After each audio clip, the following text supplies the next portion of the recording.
ಪೂರಿ, ಉಪ್ಪಿಟ್ಟು ಕೊಟ್ಟಿದ್ದಾರೆ, ಬಾಜಿ, ರಸಮ್ಮು, ಮಜ್ಜಿಗೆ, ಅನ್ನ, ಸಾಂಬಾರು. ಫುಲ್ ಮದುವೆ ಊಟ. ಫುಲ್ ಮದುವೆ ಊಟನೇ ಇದೆ. ತುಂಬ ಚೆನ್ನಾಗಿ ಕೊಟ್ಟಿದ್ದಾರೆ. ಫ್ರೀಯಾಗಿ ಕೊಟ್ಟಿದ್ದಾರೆ. ಅದು ಬ್ಯಾಂಗ್ಳೂರು ಅಂತ ಊರಲ್ಲಿ ಇಷ್ಟು ಚೆನ್ನಾಗಿ ಫ್ರೀಯಾಗಿ ಊಟ ಕೊಡ್ತಿರೋದು ಮಾನವೀಯತೆ ಇರೋದಕ್ಕೋಸ್ಕರನೇ ಅವರು ಫ್ರೀಯಾಗಿ ಕೊಡ್ತಾ ಇರೋದು. ಬಟ್ ಅದೇ ರೀತಿ ಬಂದವರು ಸ್ವಲ್ಪ ಡೊನೇಷನು ಆ ಥರ ಏನಾರ ಕೊಟ್ಟರೆ ಚೆನ್ನಾಗಿರುತ್ತೆ. ಇದು ಬುದ್ಧನ ಒಂದು ತತ್ವಗಳನ್ನ ಆಧಾರದಲ್ಲಿ ಮಾಡಿರುವಂಥದ್ದು. ನಿಮಗೆ ಏನು ಅನ್ನಿಸ್ತು ಮೇಡಮ್ ಈ ವಾತಾವರಣ ಎಲ್ಲ ನೋಡಿದ್ಮೇಲೆ? ನಮಗೆ ತುಂಬ ಇಷ್ಟ ಆಯಿತು ಸರ್. ನಾವು ಬೆಳಿಗ್ಗೆನೇ ಬಂದ್ವಿ, 11 o'clock ಹಂಗೆ ಬಂದು ಇಲ್ಲಿ ಚೆಕ್ ಇನ್ ಆಗಿದ್ವಿ. ಆವಾಗ ಫುಲ್ ಎಲ್ಲ ರೌಂಡ್ ಹಾಕ್ಕೊಂಡು ಬಂದು ಮೆಡಿಟೇಷನ್ ಏರಿಯಾ ಎಲ್ಲ ಸುತ್ತಾಡ್ಕೊಂಡು ಬಂದ್ವಿ. ಇವಾಗ ಊಟ ಆದಮೇಲೆ ಅಡ್ವೆಂಚರ್ ಏರಿಯಾಗೆ ಹೋಗಬೇಕು. ತುಂಬ ಚೆನ್ನಾಗಿದೆ. ಓವರಾಲ್ ಆಗಿ 1 day ಸ್ಪೆಂಡ್ ಮಾಡ್ಬೋದು. ಯಾವುದಕ್ಕೂ ದುಡ್ಡಿಲ್ಲ, ಎಲ್ಲ ಫ್ರೀ ಆಫ್ ಕಾಸ್ಟ್. ಬೆಳಗ್ಗೆ ಸಂಜೆವರೆಗೂ ಆರಾಮ್ಸೆ ಎಂಜಾಯ್ ಮಾಡಬಹುದು. ಜೊತೆ ಬಂದು ಟೈಮ್ ಸ್ಪೆಂಡ್ ಮಾಡ್ಬೋದು. ಬೋಟಿಂಗು ಎಲ್ಲ ಥರ ಇದೆ. ಚೆನ್ನಾಗಿದೆ ಅಂತೀರಾ? ತುಂಬ ಚೆನ್ನಾಗಿದೆ. ನಮಸ್ಕಾರ, ನಮ್ಮ ಟಾಕ್ಸ್ ವಿತ್ ಚಾನಲ್ ನೋಡ್ತೀರಿ ಎಲ್ಲರೂ ಕೂಡ ವೀಕ್ಷಕರೇ. ಇವತ್ತು ನಾನು ಬೆಂಗಳೂರಲ್ಲೇ ಒಂದು ವಿಶೇಷವಾದಂಥ ಜಾಗಕ್ಕೆ ಬಂದೀನಿ. ಧ್ಯಾನಕ್ಕೆ ಜ್ಞಾನಕ್ಕೆ ಹೆಸರುವಾಸಿಯಾದಂಥವರು ಬುದ್ಧನ ಒಂದು ನೆಲೆ ಇರುವಂಥ ಒಂದು ಜಾಗಕ್ಕೆ ಬಂದಿದ್ದೀನಿ. ಈ ಜಾಗದಲ್ಲಿ ನೋಡಿ ನೀವೆಲ್ಲರೂ ಕೂಡ ಸಾವಿರಾರು ಜನಕ್ಕೆ ಇಲ್ಲಿ ಪ್ರಸಾದ ರೀತಿಯಲ್ಲಿ ಹೊಟ್ಟೆ ತುಂಬ ಊಟವನ್ನು, ಸಾತ್ವಿಕ ಊಟವನ್ನು ಕೊಡ್ತಾರೆ. ಒಂದು 7-8 ಐಟಮ್ಗಳನ್ನ. ಈ ಜಾಗ ಎಲ್ಲಿ ಬರುತ್ತೆ ಅಂತಂದರೆ ಬೆಂಗಳೂರಿನ ಕನಕಪುರ ರಸ್ತೆಯಲ್ಲಿರುವಂಥ ಆರೋಹಳ್ಳಿಯಿಂದ 3 ಕಿಲೋಮೀಟರ್ ಮುಂದೆ ಬಂದರೆ ಕೆಬ್ಬೆದೊಡ್ಡಿ ಅನ್ನೋ ಗ್ರಾಮದಲ್ಲಿ ಈ ಪಿರಮಿಡ್ ವ್ಯಾಲಿ ಅನ್ನೋದಿದೆ. ಈ ಪಿರಮಿಡ್ ವ್ಯಾಲಿ ಅಂದರೆ ಈ ಪಿರಮಿಡಲ್ಲಿ ಬಂದು ಧ್ಯಾನ ಮಾಡೋದ್ರಿಂದ ನಮ್ಮ ಯಾವುದೇ ಒಂದು ಸಂಕಷ್ಟ, ಒಂದು ನೆಮ್ಮದಿಗೆ ಒಂದು ಶಾಶ್ವತವಾದಂಥ ಒಂದು ರೀತಿ ತೃಪ್ತಿ ಸಿಕ್ತಷ್ಟಿದೆ. ಸಿಕ್ಕಾಪಟ್ಟೆ ದಿನ ಸಾವಿರಾರು ಜನ ಬರ್ತಿದ್ದಾರೆ. ಇವತ್ತು ನಾವು ಕೂಡ ಬಂದಿದ್ದೀವಿ. ನೋಡಿ ಎಷ್ಟು ಜನ ಊಟ ಮಾಡ್ತಿದ್ದಾರೆ. ನಾವು ಕೂಡ ನೋಡ್ತಾ ಇದ್ದೀವಿ. ನಾವು ಕೂಡ ಊಟ ಮಾಡ್ತೀವಿ. ಊಟ ಮಾಡ್ತಿರೋರು ಮಾತಾಡ್ಸೋಣ, ಇಲ್ಲಿ ಏನೇನು ಸಿಗುತ್ತೆ ಅಂತ ತಿಳಿಸೋಣ, ನೋಡೋಣ ಬನ್ನಿ. ಟಾಕ್ಸ್ ವಿತ್ ಯು ಲೈಕ್ ಮಾಡಿ, ಶೇರ್ ಮಾಡಿ, ಸಬ್ಸ್ಕ್ರೈಬ್ ಮಾಡಿ. Thank you.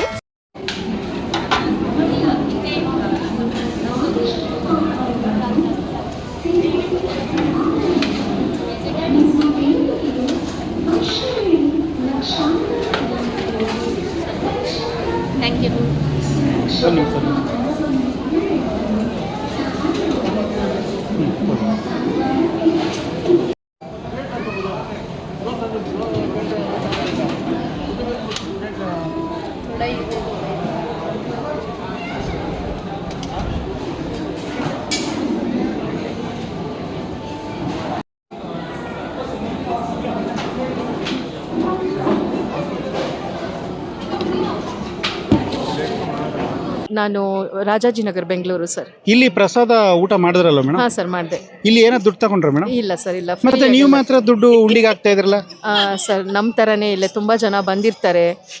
ಎಲ್ಲರಿಗೂ ಶಕ್ತಿ ಇರುತ್ತೋ ಇಲ್ಲ ಗೊತ್ತಿಲ್ಲ. ಮಕ್ಕಳು ಮರಿ ಕರ್ಕೊಂಡು ಬಂದಿರ್ತಾರೆ. ಏನೋ ಒಂದಿನ ಸ್ಟ್ರೆಸ್ ಫ್ರೀಗಂತ ಇಲ್ಲಿ ಮೆಡಿಟೇಷನ್ಗೆಲ್ಲ ಬಂದಿರ್ತಾರೆ. ನಮ್ಮಂಗೆ ಬಂದವರು ಅವ್ರಿಗಿಷ್ಟ ಆಗಿ ಸ್ವಲ್ಪ ಹೊತ್ತು ಕೂತು ರೆಸ್ಟ್ ಮಾಡಿ ಮೆಡಿಟೇಷನ್ ಮಾಡಿ ಹೋಗ್ತಾರೆ. ನಮ್ಮ ಕೈಲಾಗಿದ್ದು ನಮ್ಮ ಸೇವೆ ಅಂತ ಮಾಡಿದ್ದೀವಿ ಅಷ್ಟೇ ಸರ್. ಅಂದ್ರೆ ನಿಮ್ಮ ಥರ ಜನಗಳಿದ್ದಾರೆ ಅಂತೀರಾ? ಇರ್ತಾರೆ ಸರ್, ಖಂಡಿತ ಇರ್ತಾರೆ. ಹಂಗಿರೋದಕ್ಕೆ ಈ ಥರ ಕ್ಷೇತ್ರಗಳು ನಡೀತಾ ಇದೆ. ತುಂಬಾ ಚೆನ್ನಾಗಿತ್ತು. ಅವ್ರ ದುಡ್ಡು ಕಾಸು ಏನೂ ಇಲ್ಲ, ಕೇಳಿಲ್ಲ. ನಾವೇ ನಮ್ಮ ಮನಸ್ಸಿಂದ ಹಾಕಿರೋದು. ನೀವು ಒಂದು ಟೀಮ್ ಬಂದಿರಿ? ಎಷ್ಟು ಜನ ಬಂದಿದ್ರು ಸರ್? ನಾವು ಒಂದು 8-9 ಜನ ಬಂದಿದ್ವಿ. 9 ಜನನು ಕೂಡ ಎಲ್ಲರೂ ಕೂಡ ಅಲ್ಲಿ ಉಂಡಿಗೆ ದುಡ್ಡು ಹಾಕಿದ್ರು? ಹೌದು ಸರ್. ನಾನು ನನ್ನ ಮಗಳು, ನನ್ನ ಫ್ರೆಂಡ್ ವೀಣಾ ಅಂತ, ಅವ್ರ ಮಗಳು, ಅವ್ರ ಹಸ್ಬೆಂಡು, ಮತ್ತೆ ಇನ್ನು ನಮ್ಮ 3 ಜನ. ನಾವೆಲ್ಲ ರಾಜರಾಜೇಶ್ವರಿನಲ್ಲಿ ಮಲ್ನಾಡ್ ಅಸೋಸಿಯೇಷನ್ ಅಂತ ಇದೆ, ಅಲ್ಲೆಲ್ಲ ನಾವು ಗ್ರೂಪ್ನವರು. ಅವರೆಲ್ಲ ನೀವೆಲ್ಲ ಬಂದಿದ್ರಿ, ಎಲ್ಲರೂ ಅಮೌಂಟ್ ಹಾಕಿದ್ರಿ? ಹೌದು ಸರ್. ನಿಮ್ಮ ಥರದವರು ಭಗವಂತ ಅವಾಗ ಕಳಿಸ್ಲಿ, ಈ ಥರ ಕ್ಷೇತ್ರಗಳು ಇನ್ನೂ ಮುಂದುವರಲಿ. Thank you madam. Okay sir, thank you sir. ಮೈಸೂರಿಂದ ಬಂದಿರೋ ಸರ್. ಮೈಸೂರು, ನಮ್ಮೂರಿಂದ ಬಂದಿದ್ದಾರೆ. ನಿಮ್ಮ ಹೆಸರೇನು ಮೇಡಮ್? ಶಿಲ್ಪಾ ಅಂತ. ಮೇಡಮ್, ಇಲ್ಲಿ ಪ್ರಸಾದ ಊಟ ಕೊಡ್ತಾ ಇದ್ರಿ, ಇದ್ರ ಬಗ್ಗೆ ಏನು ಹೇಳ್ತೀರಾ ಮೇಡಮ್? ಫಸ್ಟ್ ಆಫ್ ಆಲ್ ಈ ಪ್ಲೇಸ್ ಬಗ್ಗೆ ತುಂಬ ಅಂದರೆ ಇಂಟ್ರೆಸ್ಟಿಂಗ್ ಅಂತ ಅನ್ನಿಸ್ತು. ಬ್ಯಾಂಗ್ಳೂರು ನಿಯರ್ ಬೈ ಇದ್ದು ಇಂಥ ಲೊಕೇಶನ್ನು, ಮತ್ತು ಅದರಲ್ಲೂ ಫ್ರೀ ಊಟ ಎಲ್ಲರಿಗೂ ಕೊಡ್ತಾ ಇದ್ದಾರೆ ಅಂತಂದರೆ ಅದು ಈ ಬ್ಯಾಂಗ್ಳೂರು ಸೈಡಲ್ಲಿ ಅಂದರೆ ತುಂಬಾ ರೇರು. ಸೊ ಒಳ್ಳೆ ಫುಡ್ಡು ಸಿಕ್ತು, ಒಳ್ಳೆ ವಿತ್ ನೇಚರು, ಮತ್ತು ಫ್ಯಾಮಿಲಿ ಎಲ್ಲ ಬಂದರೆ ಮಕ್ಕಳ ಜೊತೆ ಒಳ್ಳೆ ಟೈಮ್ ಸ್ಪೆಂಡ್ ಮಾಡ್ಬೋದು. ಸೊ ತುಂಬ ಸ್ಪೆಷಲ್ ಆಗಿದೆ. ಊಟ ಏನೇನು ಕೊಟ್ಟಿದ್ರು ಮೇಡಮ್? ಪೂರಿ ಇತ್ತು, ಪೂರಿ, ಸಾಗು, ಮತ್ತು ಉಪ್ಪಿಟ್ಟು, ಅನ್ನ, ಸಾಂಬಾರು, ಮಜ್ಜಿಗೆ, ಪ್ರತಿಯೊಂದು ಒಳ್ಳೆ ಕ್ವಾಲಿಟಿ ಫುಡ್ ಅನ್ನೋ ಥರ ಇತ್ತು. ಕ್ವಾಲಿಟಿ ಫುಡ್, ಹೌದು. ಜೊತೆಗೆ ಸಾತ್ವಿಕ ಆಹಾರ. ಹೌದು ಸರ್, ಎಕ್ಸಾಕ್ಟ್ಲಿ. ಹೊಟ್ಟೆ ತುಂಬ ಕೊಟ್ಟರೆ ಮೇಡಮ್? ತೃಪ್ತಿ ಆಗೋ ಥರ ಕೊಟ್ಟರು. ಅದೇ ಎಕ್ಸೈಟ್ಮೆಂಟ್ ಇತ್ತು ನಮಗೂ, ಈ ಥರ ಎಲ್ಲ ಕೊಡ್ತಾರ ಅನ್ನೋ ಥರ. ಏನೋ ಸುಮ್ಮನೆ ಎಲ್ಲೋ ವೀಡಿಯೋಸ್ಗೋಸ್ಕರ ಹಾಕಿರ್ಬೋದು ಅಂದ್ಕೊಂಡ್ವಿ, ಬಟ್ ಬಂದಮೇಲೆ ಗೊತ್ತಾಯ್ತು ಇಲ್ಲಿ ಇದೆಲ್ಲ ನೋಡಿಬಿಟ್ಟು ಹೌದು ಈ ಥರ ನಡೀತಾ ಇದೆ. ದುಡ್ಡು ಕಾಸು ಏನೋ ತಗೋತಾರ? ಏನೂ ಇಲ್ಲ ಸರ್, 1 ರೂಪಾಯಿನೂ ಚಾರ್ಜ್ ಮಾಡಲ್ಲ. ಏನೂ ಇಲ್ಲ? ಹೌದು. ಇಲ್ಲಿ ಪ್ರೇಕ್ಷಣೀಯ ಸ್ಥಳ ಅಂತ ಹೇಳಿದ್ರಲ್ಲ ಮೇಡಮ್, ಏನೇನಿದೆ ಮೇಡಮ್ ನಿಮ್ಗೆ ಇಷ್ಟ ಆಗುವಂಥದ್ದು? ಪಿರಮಿಡ್ ಇದೆ ಸರ್. ಅಲ್ಲಿ ಒಳಗಡೆ ಹೋಗಿ ಸ್ವಲ್ಪ ಹೊತ್ತು ಮೆಡಿಟೇಷನ್ ಅಂತ ಕೂತ್ಕೊಂಡ್ರೆ ಏನೋ ಒಂಥರ ನಮಗೆ ಎನರ್ಜಿ, ಪಾಸಿಟಿವ್ ಎನರ್ಜಿ ಥರ ಬರುತ್ತೆ. ತುಂಬ ಕೂಲ್ ಆಗಿದೆ ಪ್ಲೇಸು. ಅದು ಬಿಟ್ಟು ಬೇರೆ ಏನೇನಿದೆ ಮೇಡಮ್ ಇಲ್ಲಿ? ಅದು ಬಿಟ್ಟರೆ ಮಕ್ಕಳಿಗೆಲ್ಲ ಆಟ ಆಡೋದಕ್ಕೆ ಒಳ್ಳೆ ಸ್ಪೋರ್ಟ್ಸ್ ಇದ್ರದ್ದೆಲ್ಲ ಆ್ಯಕ್ಟಿವಿಟೀಸ್ ಎಲ್ಲ ಇಟ್ಟಿದ್ದಾರೆ. ಮತ್ತು ಬೋಟಿಂಗ್ ಇತ್ತು. ಸೊ ಒಳ್ಳೆ ಪ್ಲೇಸ್ ಸರ್, ಎಲ್ಲರೂ ಬಂದು ಇಲ್ಲಿ ಟೈಮ್ ಸ್ಪೆಂಡ್ ಮಾಡಬೇಕು. ಫ್ಯಾಮಿಲಿಗೆ ಬೆಸ್ಟ್ ಪ್ಲೇಸ್, ತುಂಬಾ ಬೆಸ್ಟು, ಮತ್ತು ಸೇಫ್ಟಿ ಕೂಡ ಇದೆ, ಒಳ್ಳೆ ಎನ್ವೈರ್ನಮೆಂಟು. ಸೊ ತುಂಬ ಚೆನ್ನಾಗಿದೆ. ನಿಮ್ಗೆ ಖುಷಿ ಆಯ್ತಾ ಮೇಡಮ್? ತುಂಬ ಖುಷಿ ಆಯ್ತು. ಫ್ರೆಂಡ್ ಹಿಂಗೆ ಇದು ಮಾಡಿದ್ರು. ಸೊ ನಾವು ನಿಯರ್ ಬೈ ಹುಡುಕ್ತಾ ಇದ್ವಿ, ಎಲ್ಲಿ ಹೋಗೋಣ, ಒಂದು ವೀಕೆಂಡು ಮಕ್ಳ ಜೊತೆ ಒಳ್ಳೆ ಟೈಮ್ ಬೇಕು, ಕೂಲ್ ಆಗಿರಬೇಕು, ಈ ಥರ ನೋಡ್ತಾ ಇದ್ವಿ. ಸೊ ಫ್ರೆಂಡ್ಸು ಶೇರ್ ಮಾಡಿದ್ರು. ಈಗ ಬೆಳಿಗ್ಗೆ ಬಂದಿರಿ, ಸಂಜೆ ಗಂಟೆ ಇಲ್ಲೇ ಇದ್ಬಿಡ್ತೀರಿ? ಆರಾಮಾಗಿರ್ಬೋದು ಸರ್. ಆಮೇಲೆ ಇಲ್ಲಿ ಖುಷಿಗೆ ಊರಿಗೆ ಹೋಗೋದೇ ಮರ್ತ್ಬಿಟ್ಟಿರಿ ಮೇಡಮ್? ಎಲ್ಲ ಮುಗಿದ್ಮೇಲೆ ಊರಿಗೆ ಹೋಗ್ತೀವಿ. ಹಾಂ ಮೇಡಮ್, ಇಲ್ಲಿ ಬಂದಂಥವ್ರು ಎಲ್ಲರೂ ಕೂಡ ಧ್ಯಾನಕ್ಕೋಸ್ಕರ ಬರ್ತಾರೆ ಅಂತ ಹೇಳ್ತಾರೆ. ನೀವು ಪಿರಮಿಡ್ಗೆ ಹೋಗಿದ್ದೀರಾ ಮೇಡಮ್ ಒಳಗಡೆ? ನಾವು ಇದಕ್ಕೆ ಮುಂಚೆ ಒಂದ್ಸರಿ ಬಂದಿದ್ವಿ, ಇವಾಗ 2ನೇ ಸರಿ ಬರ್ತಾ ಇರೋದು. ಇಲ್ಲೇನಂದ್ರೆ ಈ ವಾತಾವರಣ ತುಂಬಾ ಚೆನ್ನಾಗಿದೆ. ಬೆಂಗಳೂರಲ್ಲಿ ನಾವು ಈ ತರ ವಾತಾವರಣ ನೋಡ್ಬೇಕಂದ್ರೆ ಸ್ವಲ್ಪ ಬೆಂಗಳೂರಿಂದ ದೂರನೇ ಬರಬೇಕು. ಇಲ್ಲಿ ಮೇನ್ ಅಟ್ರಾಕ್ಷನ್ ಅಂದ್ರೆ ಈ ಪಿರಮಿಡ್, ಧ್ಯಾನ ಮಾಡೋದು ಪಿರಮಿಡ್ ಇದೆಯಲ್ಲ ಅದು. ಆಕ್ಚುಲಿ ವಾಸ್ತು ಪ್ರಕಾರನು ಪಿರಮಿಡ್ ಕೆಳಗಡೆ ಇವಾಗ ದೇವಸ್ಥಾನಗಳೆಲ್ಲ ಗೋಪುರ ಶೇಪಲ್ಲಿ ಇರುತ್ತೆ ನೋಡಿ. ಅದು ಏನಕ್ಕೆ ಗರ್ಭಗುಡಿಗಳೆಲ್ಲ ಆ ಶೇಪಲ್ಲಿ ಇರುತ್ತೆ ಅಂದ್ರೆ ಅದರಲ್ಲೊಂದು ಎನರ್ಜಿ ಫ್ಲೋ ಆಗುತ್ತೆ, ಕಾಸ್ಮಿಕ್ ಎನರ್ಜಿ ಫ್ಲೋ ಆಗುತ್ತೆ. ಸೊ ಅದರೊಳಗೆ ಕೂತ್ಕೊಂಡೋಗ್ಲೂ ಸೇಮ್ ಎನರ್ಜಿ ಫ್ಲೋ ಆಗುತ್ತೆ ನಮಗೆ. ಪ್ಲಸ್ ಮೆಡಿಟೇಷನ್ ಅಂದರೆ ಇವಾಗ ಯೋಗ ಮೆಡಿಟೇಷನ್ ಇವಾಗಿನ ಲೈಫ್ ಸ್ಟೈಲಿ ತುಂಬ ಅವಶ್ಯಕತೆ ಇದೆ. ಅದು ಒಂದು ಚೇಂಜ್ ಇರುತ್ತೆ ಜನಗಳಿಗೆ. ಸಪೋಸ್ ಇವಾಗ ಆ ಥರ ಇವಾಗ ಈ ಥರ ವಿಸಿಟ್ ಮಾಡಿದ್ರೆ ಅವ್ರಿಗೆ ಮೆಂಟಲಿ ಪೀಸ್ ಸಿಗುತ್ತೆ. ಅದು ಒಂದು ಮೇಯ್ನ್ ಉದ್ದೇಶ ಇಲ್ಲಿ. ಅದಾದಮೇಲೆ ಸುತ್ತಮುತ್ತ ವಾತಾವರಣ ಇಷ್ಟು ದೊಡ್ಡ ಜಾಗ, ಈ ಥರ ಒಂದು ವಾತಾವರಣ, ಬೋಟಿಂಗು, ಮಕ್ಳಿಗೆ ಬೇಕಾಗಿರೋ ಥರ ಫೆಸಿಲಿಟಿನೂ ಇದೆ. ಮೇಯ್ನಾಗಿ ಮೆಂಟಲ್ ಪೀಸ್ ಸಿಗುತ್ತೆ ಇಲ್ಲಿ ಬರೋದು. ಮೇಡಮ್, ಈಗ ಧ್ಯಾನ ಮಾಡಿದ್ರೆ ಅದು ಒಂದು ಪೀಸ್ಫುಲ್ ಜಾಗ ಅಂತ ಹೇಳಿದ್ರೆ ಅಲ್ಲೇನೋ ಫೀಸ್ ಇದೆಯಾ? ದುಡ್ಡೇನೋ ತಗೋತಾರೆ? ಇಲ್ಲ, ಇಲ್ಲಿ ಎಲ್ಲ ಫ್ರೀನೇ ಅನ್ಸುತ್ತೆ. ನಾವು ಮುಂಚೆ ಬಂದಾಗ ಏನೂ ಇರಲಿಲ್ಲ, ಎಲ್ಲ ಫ್ರೀನೇ. ಊಟನೂ ಫ್ರೀ, ಅಲ್ಲಿ ಕುತ್ಕೊಂಡು ಧ್ಯಾನ ಮಾಡೋದು ಫ್ರೀ. ಈಗ ಇಂಥ ಧ್ಯಾನ ಮಾಡೋದಕ್ಕೆ ಎಷ್ಟೋ ಕ್ಲಾಸ್ಗಳಿಗೆ ದುಡ್ಡು ಕೊಟ್ಟು ಸೇರ್ತಾರೆ. ಆದರೆ ವೀಕೆಂಡ್ ಇಲ್ಲಿ ಬಂದು ಹೋಗೋದ್ರಿಂದ ಏನೋ ಯೂಸ್ ಇದೆ ಅನಿಸ್ತಾ? ಹೌದು, ಯಾಕಂದರೆ ನಾವು ಧ್ಯಾನ ಮಾಡಿ ಯಾವುದೇ ಕ್ಲಾಸ್ಗೆ ಹೋದ್ರೂ ಅದು 4 ಗೋಡೆ ಮಧ್ಯೆ ಇರುತ್ತೆ. ಬಟ್ ಇದು ಹಂಗಾಗಲ್ಲ, ಸ್ವಲ್ಪ ಟ್ರಾವೆಲ್ ಮಾಡ್ಕೊಂಡು ಪ್ರಕೃತಿ ಮಧ್ಯದಲ್ಲಿದೆ. ಪ್ರಕೃತಿ ಮಧ್ಯದಲ್ಲಿದೆ. ಮತ್ತು ನಾವು ಒಬ್ಬೊಬ್ಬರೇ ಬರೋಕ್ಕೆ ಹೋಗಲ್ಲ, ದೂರ ಇದ್ದಾಗ ಫ್ಯಾಮಿಲಿನೋ ಫ್ರೆಂಡ್ಸೋ. ಇವಾಗ ನಾವು ಒಂದು 10 ಜನ ಫ್ರೆಂಡ್ಸ್ ಆ್ಯಂಡ್ ಫ್ಯಾಮಿಲಿ ಬಂದಿದ್ದೀವಿ. ಸೊ ಆ ಒಂದು ಬಾಂಧವ್ಯನೂ ಬೆಳೆಯುತ್ತೆ. ಆಮೇಲೆ ಈ ಥರ ನೇಚರ್ ಜೊತೆ ನಾವು ಅವಾಗವಾಗ ಕನೆಕ್ಟ್ ಆಗಬೇಕು. ಯಾಕಂದರೆ ಮನುಷ್ಯ ಬಂದಿರೋದೇ ಪಂಚಭೂತಗಳಿಂದ. ಅವಾಗ ಏನಾಗುತ್ತೆ, ಈ ಥರ ಕನೆಕ್ಟ್ ಆಗೋದಾಗ ಏನಾಗುತ್ತೆ, ಅವನಿಗೆ over all from top to bottom mentally, physically ಎಲ್ಲ ಥರನೂ ಹೆಲ್ದಿ ಆಗ್ತಾರೆ ಅವರು. ಆಮೇಲೆ ಮೆಡಿಟೇಷನ್ ಈಸ್ ಯೋಗ, ಮೆಡಿಟೇಷನ್ನು ಮತ್ತು ಪ್ರಾಣಾಯಾಮ ಇವೆಲ್ಲ ಮನುಷ್ಯನಿಗೆ ಬೇಕಾಗಿರೋಂಥದ್ದು ಇವತ್ತಿನ ಸ್ಟ್ರೆಸ್ಫುಲ್ ಲೈಫಲ್ಲಿ. ಅದೇನಾಗುತ್ತೆ, ಅವನು ಓವರ್ ಆಲ್ ವೆಲ್ ಬೀಯಿಂಗ್ಗೆ ಹೆಲ್ಪ್ ಆಗುತ್ತೆ. ಅಂದರೆ ಹಿಂದೆ ಒಂದು ಸಂಸ್ಕೃತಿ ಇತ್ತು, ಎಲ್ಲ ಒಟ್ಟಿಗೆ ಸೇರಿ ಏನಾದರೂ ಒಂದು ಮಾಡೋದಿರ್ತಿತ್ತು. ಆದರೆ ಆ ಥರದ್ದು ಈ ಥರದ ಮುಖಾಂತರ ಏನಾದ್ರು ಒಂದು ವಿನಿಯೋಗ ಆಗ್ತಾ ಇದೆಯಾ? ಹೌದು, ಅದು ತುಂಬಾ ಹೆಲ್ಪ್ ಆಗುತ್ತೆ. ಇವಾಗ ಎಕ್ಸಾಂಪಲ್ಲು ನಾವು ಒಂದು ದೇವಸ್ಥಾನಕ್ಕೆ ಹೋದರೆ ಅಲ್ಲೂ ಒಂದು 4 ಗೋಡೆ ಮಧ್ಯೆ ಲಿಮಿಟೆಡ್ ಪ್ಲೇಸ್ ಇರುತ್ತೆ. ಆದರೆ ಇದು ಹಂಗಾಗಲ್ಲ, ಪ್ರಕೃತಿ ಸಿಗುತ್ತೆ ನಿಮಗೆ, ಮೆಡಿಟೇಷನ್ ಸಿಗುತ್ತೆ, ಸಿಗುತ್ತೆ, ಮತ್ತು ಫ್ಯಾಮಿಲಿ ಫ್ರೆಂಡ್ಸ್ ಜೊತೆ ಬರ್ತೀವಿ, ಅದು ಒಂದು ಬಾಂಡಿಂಗು ಬರುತ್ತೆ, ಸ್ವಲ್ಪ ಟ್ರಾವೆಲ್ಲು ಮಾಡ್ತೀವಿ, ಎಲ್ಲ ಥರ ಎಕ್ಸ್ಪೀರಿಯನ್ಸು ಇಲ್ಲ ಆಗುತ್ತೆ. ಅಂದರೆ ಒಂದು ಅದ್ಭುತವಾದ ಜಾಗ ಅಂತಲೇ ಹೇಳ್ಬೋದು. ಇದು ಬರೀ ಏನಾದರೂ ಅನುಕೂಲವಾಗಿರೋರು ಅಥವಾ ಸಾಮಾನ್ಯ ಜನಗಳು ಬರ್ಬೋದು? ಇಲ್ಲ, ಇಲ್ಲಿ ಎಲ್ಲ ಥರದವರು, ಯಾವುದೇ ರಿಸ್ಟ್ರಿಕ್ಷನ್ ಇಲ್ಲ. ಇದಕ್ಕೆ ಯಾವ ಕಮ್ಯುನಿಟಿ ಅಂತಾಗಲಿ, ಕ್ಯಾಸ್ಟ್ ವೈಸ್ ಅಂತಾಗಲಿ, ಅವರು ಇವರು ಅಂತಾಗಲಿ ಆ ಥರ ಏನೂ ಇಲ್ಲ. ಇದು ಟೋಟಲಿ ಒಂದು ಜನಗಳ ಉಪಯೋಗಕ್ಕೆ, ಒಂದು ಸಾಮಾಜಿಕ ಕಳಕಳಿಯಿಂದ ಮಾಡಿರುವಂತಹ ಉದ್ದೇಶದಿಂದ ಮಾಡಿರುವಂಥ ಒಂದು ಜಾಗ ಅಂತ ಅನಿಸುತ್ತೆ. ಕರ್ನಾಟಕದ ಬೆಂಗಳೂರಲ್ಲಿರೋ ಒಂದು ಬುದ್ಧನ ಕೇಂದ್ರ ಇದು. ಒಂದು ಪೀಸ್ಫುಲ್ ಅನ್ನಿಸ್ತಾ ಮೇಡಮ್ ನೀವು ಬೆಳಗ್ಗೆಯಿಂದ ಬಂದಾಗಿಂದ? ಇವಾಗಿನ್ನ ಅಂದರೆ ಇನ್ನೂ ಬಂದು ತುಂಬ ಹೊತ್ತು ಸ್ಪೆಂಡ್ ಮಾಡಿಲ್ಲ.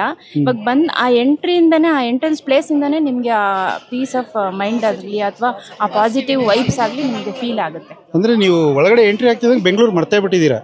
ಹಂಗೆ ಹೇಳ್ಬೋದು. ಯಾಕಂದರೆ ಟ್ರಾವೆಲ್ ಮಾಡ್ಕೊಂಡು ಬರ್ತಿದ್ವಲ್ಲ ಆ ಟ್ರಾಫಿಕಿಂದ, ಮತ್ತು ಇದು ಒಳಗಡೆನೂ ಬರುವಾಗಲೂ ಒಂದು ನಿಯರ್ಲಿ 1 to 1.5 ಕಿಲೋಮೀಟರು ಹಳ್ಳಿ ಸ್ಪರ್ಶನೇ ಆಗುತ್ತೆ. ನಡ್ಕೊಂಡೇ ತಿರ್ಗಾಡಬೇಕು? ನಡ್ಕೊಂಡಂತಲ್ಲ, ಆ ಕನೆಕ್ಟಿವಿಟಿ ಅಲ್ಲಿಂದ ಸ್ಟಾರ್ಟ್ ಆಗುತ್ತೆ, ಹಳ್ಳಿ ರೋಡ್ಗಳಿಂದ. ಸೊ ಅವಾಗಿಂದನೇ ವೈಬ್ಸ್ ಚೇಂಜ್ ಆಗುತ್ತೆ. ಅಂದರೆ ಬೆಂಗಳೂರಂತ ಇಂಥ ಜಾಗದಲ್ಲಿ ಒಂದು ಒಳ್ಳೆ ಕನ್ಸ್ಟ್ರಕ್ಷನ್ ಚೆನ್ನಾಗಿ ಮಾಡಿದ್ದಾರೆ ಅಂತೀರಾ?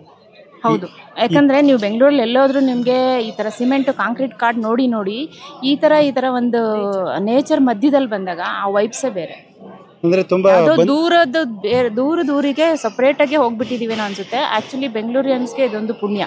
ಅವ್ರಿಗೆ ಹತ್ತಿರದಲ್ಲಿ ಏನು ಹೇಳ್ಬೋದು, ವಿತಿನ್ 1.5 to 2 hours ಜರ್ನಿ ಒಳಗಡೆ ಮೆಜೆಸ್ಟಿಕ್ಕಿಂದಾನೆ ನಾರ್ಮಲಿ ಸಿಗುವಂತ ಒಂದು ಅದ್ಭುತವಾದ ತಾಣ ಅಂತಾನೆ ಹೇಳ್ಬೋದು. ಬಸ್ಸು, ಕಾರು, ಸ್ಕೂಟ್ರ್ ಎಲ್ಲ ವ್ಯವಸ್ಥೆ ಇದೆ, ಬರ್ಬೋದು.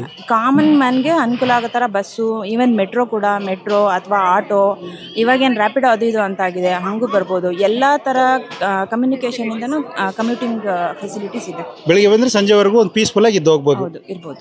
ಆಮೇಲೆ ಅದೇ ಅಂತಲ್ಲ, ಇನ್ನು ವಾಪಸ್ ಹೋಗುವಾಗ ನಿಮಗೆ ಬೇರೆ ಬೇರೆ ಪ್ಲೇಸ್ಗಳು ಸಿಗುತ್ತೆ nearby. Example one of the place ಅಂದರೆ ಆರ್ಟ್ ಆಫ್ ಲಿವಿಂಗು, ಆ ಥರ ಅಲ್ಲೂ ಹೋಗ್ಬೋದು. Okay, thank you madam. Thank you very much. Pyramid Valley ಅಂತ ಒಂದು ಮೌಲ್ಯಯುತ ಸ್ಥಳಕ್ಕೆ ಬಂದಿದೆ, ನಿಮಗೆ ತುಂಬಾ ಇಷ್ಟ ಆಗಿದೆ ಏನು ಮೇಡಮ್? ಸರ್, ನನಗೆ ಮೆಡಿಟೇಷನ್ನು ಮತ್ತೆ ಗೋಶಾಲೆ ಅಂತೂ ಸೂಪರ್ ಆಗಿದೆ ಸರ್. ಆ ಗೋಗಳ ಜೊತೆ, ಆ ಕರುಗಳ ಜೊತೆ ಇರೋ ಬಾಂಧವ್ಯ ಇದೆಯಲ್ಲ. ಯಾಕೆಂದ್ರೆ ನಾವು ಚಿಕ್ಕವ್ರು ಇದ್ದಾಗಿಂದ ನಮ್ಮ ಮನೆಗಳಲ್ಲಿ ಹಸುಗಳು, ಕರುಗಳ ಜೊತೆ ಎಲ್ಲ ನಾವು ಬೆಳೆದಿರೋದು. ಆ ಬಾಂಧವ್ಯನ ಒಂದು ಆ ಮೈಂಡೇ ಬೇರೆ ಸರ್. ಅದು ಈಗ ಕಡಿಮೆ ಆಗೋಗ್ತದೆ. ಈಗ ಏನಾಗ್ತಿದೆ ಅಂದ್ರೆ ಈಗಿನ ಜನರೇಷನ್ ಮಕ್ಕಳಿಗೆ ಗೋಗಳ ಜೊತೆ, ಗೋಶಾಲೆ ಅಂದ್ರೆ ಏನು, ಅವುಗಳ ಜೊತೆ ಯಾವ ತರ ಇರಬೇಕು, ಯಾವ ತರ ಬೆರಿಬೇಕು ಅನ್ನೋದೇ ಗೊತ್ತಿಲ್ಲ ಆ ಮಕ್ಕಳಿಗೆ. ದಯವಿಟ್ಟು ಇದ್ರ ಮೂಲಕ ನಾನು ಎಲ್ಲರನ್ನ ಕೇಳ್ಕೊಳ್ತಾ ಇದ್ದೀನಿ, ವೀಕೆಂಡ್ಸ್ ಆದರೂ ಮಕ್ಕಳ ಜೊತೆ, ಫ್ಯಾಮಿಲಿ ಜೊತೆ ಬಂದು ಟೈಮ್ ಸ್ಪೆಂಡ್ ಮಾಡಿ. ಇಲ್ಲಿ ಆ ಒಂದು ಬ್ಯುಸಿ ಶೆಡ್ಯೂಲ್ ಇರುತ್ತೆ, ಮಕ್ಕಳು ಕಾಲೇಜು, ಸ್ಕೂಲು ಎಲ್ಲರೂ ವರ್ಕಿಂಗಲ್ಲೇ ಇರೋದ್ರಿಂದ ಅದೊಂದು ನಮಗೆ ಪೀಸ್ಫುಲ್ ಮೈಂಡ್ ಒಂದು ಸಿಗುತ್ತೆ ನಮ್ಗೆ. ಈಗ ಮೇಡಮ್ ಇಲ್ಲಿ ಬಂದ್ರೆ ಏನೋ ಖರ್ಚಾಗುತ್ತೆ ಮೇಡಮ್? ಖಂಡಿತ ಏನೂ ಇಲ್ಲ ಸರ್. ಎಂಟ್ರಿ ಫ್ರೀ, ಊಟ ತಿಂಡಿ ಫ್ರೀ, ಎಲ್ಲಾನು ಫ್ರೀ ಇದೆ. ಧ್ಯಾನ ಕೇಂದ್ರನೂ ಫ್ರೀ ಇದೆ. ಆ ಧ್ಯಾನ ಕೂತ್ಕೊಳ್ಳೋದೇ ಒಂದು ಅದ್ಭುತ ಸರ್. ಅದೊಂದು ಅನುಭವನೇ ಬೇರೆ. ಅದು ಯಾವುದೋ ಲೋಕಕ್ಕೆ ಹೋದಂಗೆ ಇರುತ್ತೆ. ಬಟ್ ತುಂಬ ಚೆನ್ನಾಗಿದೆ. ನಮ್ಗೆ ಇಷ್ಟೆಲ್ಲ ಇರುತ್ತೆ, ಇಷ್ಟು ಫ್ರೀ ಇಲ್ಲ ಅಂತಾನೆ ಗೊತ್ತಿರಲಿಲ್ಲ. ಊಟ ಎಲ್ಲ ತುಂಬ ಚೆನ್ನಾಗಿತ್ತು. Thank you so much. ಇಲ್ಲಿ ಇವತ್ತು ಬೆಳಗ್ಗೆ ಆ್ಯಕ್ಚುಲಿ 500 ಮೆಂಬರ್ಸು ಅಂತ ಹೇಳ್ಕೊಂಡು ಅಡುಗೆ ಮಾಡಿದ್ರಂತೆ. ನೋಡಿದ್ರೆ 1000 ಮೆಂಬರ್ಸ್ ಆಗಿದ್ದಾರೆ ಇವಾಗ. ಇನ್ನು ಬರ್ತಾನೆ ಇದ್ದಾರೆ ಜನಗಳು. ಭಗವಂತ ಅವರಿಗೆ ಶಕ್ತಿ ಕೊಡ್ಲಿ ಅಂತ ಹೇಳ್ಬಿಟ್ಟು ನಾನೊಂದು ಕೇಳ್ಕೊಳ್ತೀನಿ. ಫ್ರೀ ಊಟ ಅಂತ ಹೇಳಿದ್ರಿ, ಆದ್ರೆ ನಿಮ್ ಟೀಮ್ ಅವ್ರು ಎಲ್ಲರೂ ಕೂಡ ದುಡ್ಡನ್ನ ಉಂಡಿಗೆ ಹಾಕಿದ್ರಿ. ನಿಮ್ಗೆ ಯಾರ ಕೇಳಿದ್ರ ಅಥವಾ ರೂಲ್ಸ್ ಇದೆ? ಬಿಟ್ಟು ಇಲ್ಲ ಸರ್, ಅದು ರೂಲ್ಸ್ ಏನೂ ಇಲ್ಲ, ಯಾರೂ ಕೇಳಿಲ್ಲ. ನಮಗೇನೋ ಭಗವಂತ ಸ್ವಲ್ಪ ಶಕ್ತಿ ಕೊಟ್ಟಿದ್ದಾರೆ, ಕೊಡ್ಬೇಕು ಅಂತ ಅನಿಸ್ತು. ಶಕ್ತಿಗಿಂತ ಕೊಡ್ಬೇಕು ಅನ್ನೋ ಮನಸ್ಸು ಭಗವಂತ. ಕರೆಕ್ಟ್. ಯಾಕೆಂದ್ರೆ ಇಷ್ಟು ಜನಕ್ಕೆ ಫ್ರೀ ಊಟ ಹಾಕೋದು ಅಂದ್ರೆ ಸುಮ್ನೆ ಅಲ್ಲ ಸರ್. ಇವಾಗ ನಾವು ಮನೆಯಲ್ಲೇ ಒಬ್ರಿಗೆ ಎಷ್ಟು ಖರ್ಚು ಬರುತ್ತೆ ಅಲ್ವಾ? ಇವಾಗ ಅದೇ ಒಬ್ಬರು ಹೆಚ್ಚಿಗೆ ಬಂದ್ರು, ಈಗ ನಾವು 3 ಜನ ಇದೀವಿ ಅನ್ಕೊಳ್ಳಿ, 3 ಜನಕ್ಕೆ ಅಡುಗೆ ಮಾಡಿರ್ತೀವಿ. ಒಬ್ಬರು ಎಕ್ಸ್ಟ್ರಾ ಬಂದರು ಅಂದರೆ ಯೋಚನೆ ಮಾಡ್ತೀವಿ, ಅಯ್ಯೋ ಏನಪ್ಪ ಮಾಡೋದು ಅಂಥದ್ದು. ಇಲ್ಲಿ ಎವ್ರಿ ಡೇ ಬರ್ತಾರೆ ಸರ್, ಎವ್ರಿ ಡೇ. ಅದರಲ್ಲೂ ಸಂಡೇಸ್ ಅಂತೂ 1000-2000 ಮೆಂಬರ್ಸ್ ಬರ್ತಾರಂತೆ. ನನಗಂತೂ ತುಂಬ ಆಶ್ಚರ್ಯ ಆಗ್ತಾ ಇದೆ. ಫ್ರೀ ಊಟ ಕೊಡ್ತಾರೆ ಅಂತ ಅಂದರೆ ಪಾಪ ಅವರಿಗೆ ಆ ಭಗವಂತ ಶಕ್ತಿ ಕೊಡಲಿ. ನಮ್ಮ ಕೈಲಿ ಎಷ್ಟಾಗುತ್ತೋ ಅಷ್ಟು ನಾವು ಸಹಾಯ ಮಾಡೋಣ ಅಂತ ನಾನು ಎಲ್ಲರನ್ನ ಕೇಳ್ಕೊಳ್ತಾ ಇದ್ದೀನಿ. Thank you ma'am. ತುಂಬ ಖುಷಿ ಆಯಿತು sir. Thank you so much. ಈ ಅವಕಾಶ ಕೊಟ್ಟಿದ್ದಕ್ಕೆ ತುಂಬ ಧನ್ಯವಾದಗಳು ನಿಮಗೆ. ನಮಸ್ತೆ. ನಮಸ್ತೆ ಸರ್. ನಿಮ್ಮ ಹೆಸರು ಮೇಡಮ್? ಸರ್, ನಾನು ಮಂಜುಳಾ ಅಂತ. ಎಲ್ಲಿಂದ ಬಂದಿದ್ದೀರಾ ಮೇಡಮ್? ರಾಮನಗರದಿಂದ. ಇಲ್ಲಿ ಪ್ರಸಾದ ಕೊಟ್ಟಿದ್ದೀರಾ, ಇದ್ರ ಬಗ್ಗೆ ಏನು ಹೇಳ್ತೀರಾ ಮೇಡಮ್? ಸರ್, ತುಂಬ ಹೊಟ್ಟೆ ಶೂಟ್ ಆಯಿತು. ನಮ್ಗೆ ಗೊತ್ತಿರಲಿಲ್ಲ ಆ್ಯಕ್ಚುಲಿ ಇದು ಪ್ಲೇಸ್ ಇಲ್ಲಿದೆ ಅಂತ. ಇನ್ಸ್ಟಾಗ್ರಾಮಲ್ಲಿ ನೋಡಿದ್ವಿ, ಹಾಗೆ ಸರ್ಚ್ ಮಾಡಿಕೊಂಡು ಮ್ಯಾಪ್ ಹಾಕೊಂಡು ಬಂದ್ವಿ. ಬಟ್ ಇಲ್ಲಿ ಇಷ್ಟು ಚೆನ್ನಾಗಿದೆ ಅಂತ ಗೊತ್ತಿರಲಿಲ್ಲ. ತುಂಬ ಆಗ್ತಿತ್ತು. ಅದು ಇಷ್ಟು ಟೈಮಿಗೆ ಕೊಡ್ತಾರೆ ಅಂತಲೂ ಗೊತ್ತಿರಲಿಲ್ಲ. ಎಲ್ಲ ಬರ್ತಾಯಿದ್ರು ಇಲ್ಲಿ. ಬಂದ್ವಿ, ನಮ್ಮ ಮಗುನು ಕೇಳ್ತಿದ್ದ ಹೊಟ್ಟೆ ಶುತ್ತಾ ಇದೆ ಅಂತ. ಚೆನ್ನಾಗಿದೆ. ಫುಲ್ಲು ಸಾತ್ವಿಕ ಆಹಾರ ಏನಂತಾರೆ, ತರಕಾರಿ. ಹೌದು, ಫುಲ್ ವೆಜಿಟೇರಿಯನ್ಸ್ಗೆ ಫುಲ್ ಚೆನ್ನಾಗಿದೆ. ಹೊಟ್ಟೆ ಹಸುತ್ತಾಯ್ತು, ಹೊಟ್ಟೆ ತುಂಬ ತಿಂತಾ ಇದ್ದೀವಿ. ಇನ್ನು ಮಜ್ಜಿಗೆಯನ್ನು ಕೊಡ್ತಾರಂತೆ, ಹಾಕಿಸ್ಕೊಬೇಕು. ಖುಷಿ ಆಯ್ತು ಸರ್. ಏನೇನು ಕೊಟ್ಟಿರೋ ಮೇಡಮ್ ಇವತ್ತು ಅನ್ನ ಸಾರು, ಉಪ್ಪಿಟ್ಟು, ಪಲ್ಯ, ಪೂರಿ ಕೊಟ್ಟಿದ್ರು. ಚೆನ್ನಾಗಿದೆ. ಹೊಟ್ಟೆ ತುಂಬ ತಿಂದ್ವಿ. ಇನ್ನ ಮಜ್ಜಿಗೆಯನ್ನ ತಿನ್ನೋದು ಬ್ಯಾಲೆನ್ಸ್ ಇದೆ. ಬ್ಯಾಲೆನ್ಸ್ ಮಾಡಿಕೊಂಡಿದ್ದೀರಿ? ಹೌದು. ತಿನ್ಬೇಕು ಬರೋದು ಬಂದಿದ್ದೀರಿ. ಸಂಜೆ ತನಕ ಇಲ್ಲೇ ಟೈಮ್ ಸ್ಪೆಂಡ್ ಮಾಡ್ಬಿಟ್ಟು ಹೋಗ್ಬೇಕು ಅಂತ. ಸಂಜೆವರೆಗೂ ಪೀಸ್ಫುಲ್ ಆಗಿದೆ ಮೇಡಮ್ ಇಲ್ಲಿ? ಸರ್ ಇನ್ನ ಒಳಗೆಲ್ಲ ಹೋಗಿಲ್ಲ, ನೋಡ್ಬೇಕು. ಎಲ್ಲ ಫುಲ್ ಸಂಜೆ ತನಕ ಇದ್ಬಿಟ್ಟು ಟೈಮ್ ಸ್ಪೆಂಡ್ ಮಾಡ್ಬಿಟ್ಟು ಹೋಗ್ಬೇಕು. ಹೌದು ಸರ್. ಆಯ್ತು, ಖುಷಿ ಆಗ್ತಾ ಇದೆ madam. Thank you sir. Okay. Sir, ನನ್ನ ಹೆಸರು ಮಂಜುನಾಥ್ ಅಂತ. ನಾವಿಲ್ಲಿ ಫಸ್ಟ್ ಟೈಮ್ ಬಂದಿರೋದು. ಏನು ಅನ್ನಿಸ್ತಾ ಇದೆ ಸರ್ ವಾತಾವರಣ? ಇದು ವಾತಾವರಣ ಚೆನ್ನಾಗಿದೆ. ಚಿಕ್ಕ ಮಕ್ಕಳಿಗೆಲ್ಲ ಚೆನ್ನಾಗಿದೆ. ಫ್ಯಾಮಿಲಿಗೆಲ್ಲ ಬೆಸ್ಟ್ ಇದೆ. ಇಲ್ಲಿ ಊಟ ಫ್ರೀಯಾಗಿ ಕೊಡ್ತಾ ಇದ್ದಾರೆ. ಊಟ ಮಾಡಿದ್ರಿ ಸರ್? ಊಟ ಮಾಡಿದ್ವಿ. ಊಟ ತುಂಬ ಚೆನ್ನಾಗಿತ್ತು. ಯಾವ್ದಾರ ದುಡ್ಡು ಕಾಸಿಲ್ಲ? ಇಲ್ಲ, ಯಾವುದೇ ದುಡ್ಡು ಕಾಸು ತೊಗೊಂಡಿಲ್ಲ. ಈ ಥರ ಫ್ರೀ ಕೊಡ್ತಾ ಇರೋದ್ರ ಬಗ್ಗೆ ಏನು ಅನಿಸುತ್ತೆ ನಿಮಗೆ? ತುಂಬ ಒಳ್ಳೇದಾಯ್ತು. ಯಾಕಂದರೆ ಬೆಳಗ್ಗೆಯಿಂದ ಅಡ್ವೆಂಚರ್ ಎಲ್ಲ ಮಾಡಿ ಮಧ್ಯಾಹ್ನ ಹೊತ್ತು ಊಟಕ್ಕೆ ಎಲ್ಲರಿಗೂ ವ್ಯವಸ್ಥೆ ಮಾಡ್ತಾಯಿದ್ದಾರೆ. ಬರೋರಿಗೆಲ್ಲ ವ್ಯವಸ್ಥೆ ಮಾಡ್ತಾಯಿದ್ದಾರೆ. ಅದು ತುಂಬ ಮ್ಯಾನೇಜ್ಮೆಂಟ್ ಇದೆ, ತುಂಬ ಒಳ್ಳೆ ಕೆಲಸ ಮಾಡ್ತಾ ಇದ್ದಾರೆ. ಫ್ರೀಯಾಗಿ ಕೊಡ್ತಾ ಇದ್ದಾರೆ. ಒಂದು 5-6 ಥರದ ಐಟಮ್ಸ್ ಕೊಡ್ತಾ ಇದ್ದಾರೆ. ಅನ್ನ, ಸಾಂಬಾರು, ರಸಮ್ಮು, ಮಜ್ಜಿಗೆ, ಪೂರಿ, ಬಾಜಿ ಎಲ್ಲ ಥರ ಕೊಡ್ತಾ ಇದ್ದಾರೆ. ಒಳ್ಳೇದು ಅಂತೀರಾ? ಒಳ್ಳೆಯ ವಾತಾವರಣ ಇದೆ. ಎನ್ವೈರ್ಮೆಂಟ್ ಒನ್ ಡೇ ಬೆಂಗಳೂರಿಂದ ಇಲ್ಲಿ ಬರ್ಬೋದು. ಮಕ್ಳು ಕರ್ಕೊಂಡು ಬಂದರೆ ತುಂಬ ಒಳ್ಳೆಯದು. ಫ್ಯಾಮಿಲಿ ಇನ್ನೊಂದು ಏನಂದರೆ ಪಿರಾಮಿಡ್ ಮೆಡಿಟೇಷನ್ ಚೆನ್ನಾಗಿದೆ. ಮೆಡಿಟೇಷನ್ ಎಲ್ಲರೂ ಬರ್ಬೋದು. Okay okay. ಸೊ ಒಂದಿನ ರಿಲ್ಯಾಕ್ಸು, ಯಾಕಂದರೆ ಬೆಳಗ್ಗೆಯಿಂದ ಸಾಯಂಕಾಲ ಕೆಲಸ ಮಾಡಿ ಸಂಡೇ ಒಂದು ದಿವಸ ಬಂದು ಇಲ್ಲಿ ನಾವು ಮೆಡಿಟೇಷನು ಎಲ್ಲ ಥರದ್ದು ಮಕ್ಳನ್ನ ಕರ್ಕೊಂಡು ಬಂದರೆ ಒಳ್ಳೆಯದು. Okay okay sir.